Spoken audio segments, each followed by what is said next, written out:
All right, good morning. Today I'm going to make some sourdough pizza dough.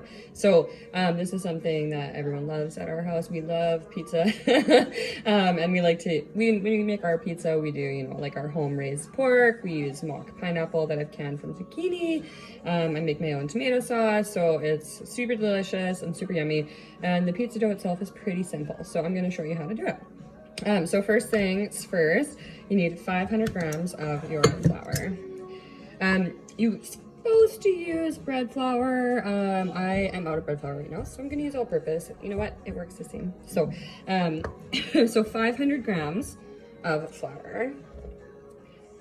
Always nice to have a good kitchen scale handy. Ours gets used every single day. So if you don't have one, I suggest you invest in one, especially if you want to do sourdough, because a lot of the recipes are done by weight, which makes things a lot easier. It's very exact, so hard to mess it up if you're going right to the gram, right?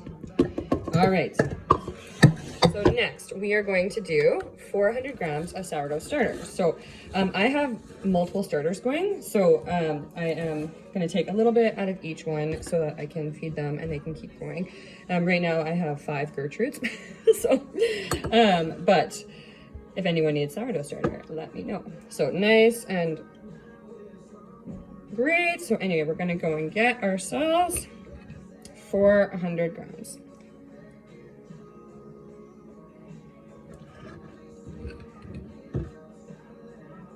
All right. I'm going to take from a different one now, just because I don't want them too low. This recipe calls for quite a bit of starter, so. But this will make you either a bunch of little pizzas, or it will make you a couple of big ones. So depending on what your family likes. We like to do pizza parties, so everyone gets to kind of decorate their own pizza. So I like to make a bunch of little ones. But whatever works for you is totally fine, but the kids do love decorating pizza. So 400 grams is about, I'd say, 1 3/4 ish. All right, we're almost there. All right, a little bit more. Check out all those bubbles. Beautiful, beautiful. All right, there we go. So that's that. Next, we're gonna add 300 grams of warm water. So our well is very cold, so it takes a minute for the water to warm it up.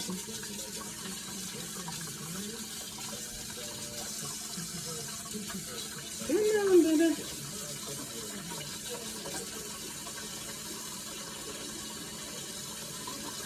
So the reason you want the warm water is to help with the fermentation. Cold water will kind of stunt it, so. Not too hot though. Just nice and warm. Okay. So 300 grams of water. I should have probably grabbed a bigger bowl, but my bigger bowl is being used for scraps right now. I'll have to be just careful while I mix it. Almost. There we go. Beautiful. And just 10 grams of salt. So in our house, we only have pink Himalayan salt or kosher salt. That's the only salt we keep in our house, unless we're getting like Malden salt for like crackers and stuff, which is nice. We don't use table salt. It's not good for you. It's like a gas product. Just saying. But yeah, so we don't use table salt in our house, but whatever you use is totally fine. That is, a personal preference. All right. There. So now we are just going to mix it all up. That was an annoying sound. Sorry, that's like nails on a chalkboard. All right, so I get it all going. I just used the spoon that I used to pull my starter out to start. And once it's all mixed, then I'll get my hands in there. So we're just going to make it like a cohesive dough, so there's no like loose flour. And then we're gonna leave it for 20 minutes. So we're just gonna kind of get it all going, and I will show you what this looks like here in a second. But we just want to get our dough formed, so it's so it's all sticky, not dry flour hanging off of it everywhere. So got to get it all mixed in. All right, so now we are ready. So we're going to give it some little bit of turning, a little bit of kneading, mixing it all in there. The good thing to do is actually wet your hands with cold water, which I did not do, and then it doesn't stick so much.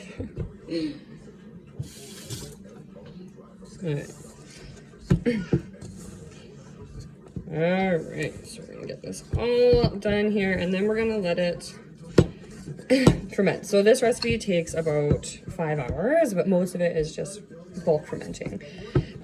So it's not actually very difficult. There's not a lot of active time in it, which is nice because you know what? I'm busy and I don't have time to sit there and like hover over it for hours and hours. But all right, so we got all of our flour in. It's very sticky. That's what you want. And we're gonna let it all kind of go together. All right, so I'm gonna show you what we got here. So this is what our dough looks like. So it's super sticky. It's not into a ball. We're not doing that yet. We'll work on that here right away. So now all the flour is mixed in. There's nothing loose running around. And now we're just going to let this sit for 20 minutes. So I'm going to take my nice clean towel. Cover that up. Our house is super warm. If you do have a bread setting on your oven, if your house is cold, that's cool. Paul likes to keep the the temperature at like 24 degrees with the fire going. So our house is super warm. I'm just going to leave it on the counter today and not run the oven right now. So, all right, our timer's gone off. So we are ready to do some stretch and folds on our dough. So, is that Hold it. Hold it. Are you going to do it? Yes. No, Mama gonna do it. Oh, it's so heavy. Is it big? Anyway, so all we're gonna do is a quick stretch and fold, turn it 90 degrees, same thing until we've done the whole thing. Holy, you're strong. There's a lot of dough, man. And then we're gonna let it rest for another 20 minutes and do the same thing. Oven. Oh, it can't go in the oven yet. Okay, let's stretch it. Ready? Whoa, my big helper gonna sit with me and do this. Okay, ready? So, we're going to stretch and fold. Fold. Yeah. It is sticky. That's okay. And fold. And turn it again 90 degrees. Pull it off. Stretch and fold. Mama, lick it. You lick it.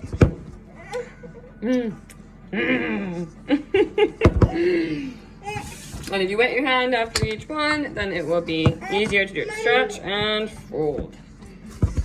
All right, so now take a look. It's looking more like doughy, so beautiful. Now we're gonna let it sit for another 20 minutes and do the same thing. Okay, it's been another 20 minutes, and now we are going to stretch and fold again. So I'm gonna wet my hands this time. So grab your dough, pull, and fold it over, push it down. Quarter turn. Pull, fold, push it down. Wet your hand again. Quarter turn. Stretch, fold, push it down, quarter turn. Stretch and fold. All right, so we are starting to look a lot more uniform. All right, I'm just going to separate it from the sides of the bowl here. And I'll show you guys what we're looking. And now we're going to do our bulk fermentation. So we're going to let it sit covered for 2 hours. So again, if your house is cold, use a bread proofer. If you're like us and have your stove on all the time, then our house is like 24 degrees. So we're just going to leave it on the counter. But check her out. So this is how she's looking now. So now we're going to let it sit for 2 hours. Okay, so it's been 2 hours and our dough is doubled. Look at that beautiful, beautiful dough. So anyway, now we're gonna take it out. And look at that, nice dough. All right, so now we are going to do some more stretches and folds.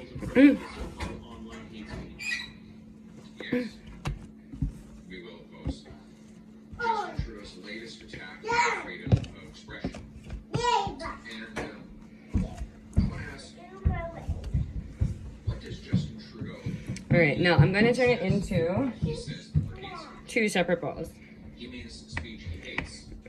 So you could obviously do this as more. Like I say, we like to do personal pizzas sometimes, but for this, I'm just going to do 2. There we go. And same thing, stretch and push. And you don't need to go too crazy, just to get some nice elasticity in there.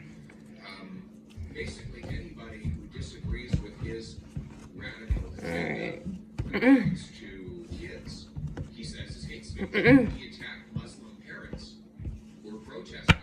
We got ourselves a nice little dough ball.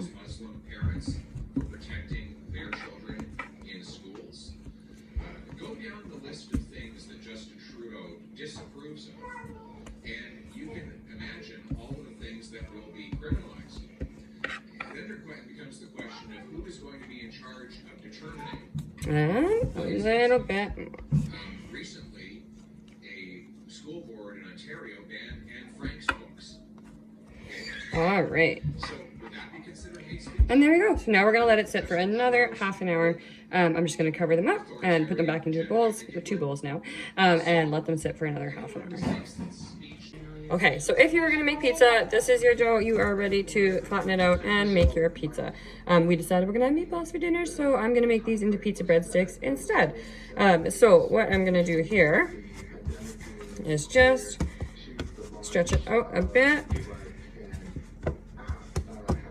And then we're gonna just cut it into little stick-size portions.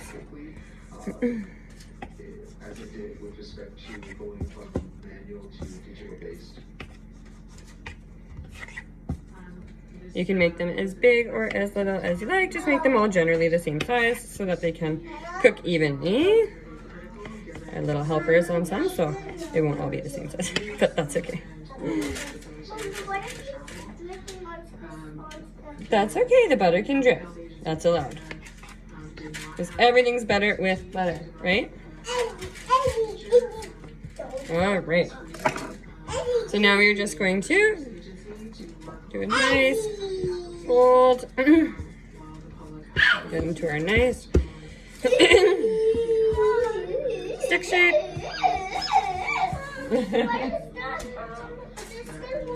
And then we will get them all decorated. Kids helping in the kitchen, so we have our herbs, so basil, oregano, and garlic powder with some salt and melted butter dripped on top. Now we're gonna throw it in the oven